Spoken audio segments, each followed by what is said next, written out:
Le Zap d'Europe 1. Le Zap de Maud Descamps. Bonsoir Maud. Bonsoir Nicolas, bonsoir à tous. Tout ce qu'il ne fallait pas rater aujourd'hui sur Europe 1. De l'inquiétude ce matin dans la communauté turque de France après la victoire du oui au référendum en Turquie qui donne plus de pouvoir au président Erdogan. C'était au micro de Rémi Bossaron. Pour moi, c'est une dictature sans avoir le nom de dictature. Certaines personnes ont oublié tout ce que le pays a vécu. Il y a une histoire derrière quand même. Moi, je suis contre qu'ils changent la constitution. Ça aura des conséquences dans 50 ans. Si on aura un président avec de mauvaises intentions, il sera intouchable parce que nous, on a donné le plein pouvoir à un seul homme.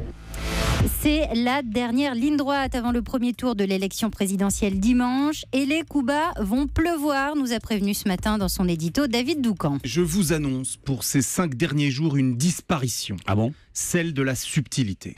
Dans ce contexte où tout le monde croit avoir sa chance, les états-majors sont d'accord sur une chose. Pour faire basculer le vote, surtout celui des indécis, il va falloir faire du gros rouge qui tâche. Bref, ils vont tous se caricaturer les uns les autres avec comme ressort pour motiver le vote, la peur.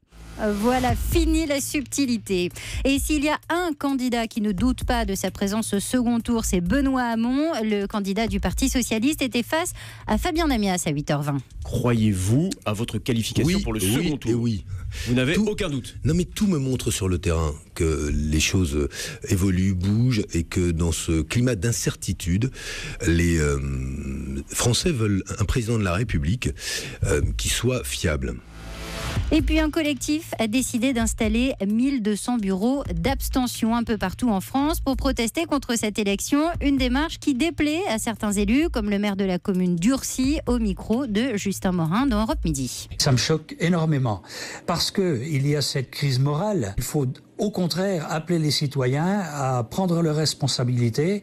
Si les gens veulent changer les choses, il faut qu'ils se prennent par la main et qu'ils aient un peu de courage. Si un bureau d'abstention s'implante dans sa commune, l'élu garant de l'élection prévient, il enverra directement les gendarmes.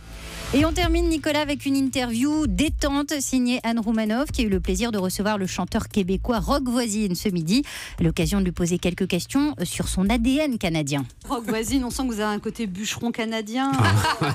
Vous, Rock Voisine, vous coupez l'arbre, vous faites des planches, vous clouez le meuble, vous savez faire tout ça ?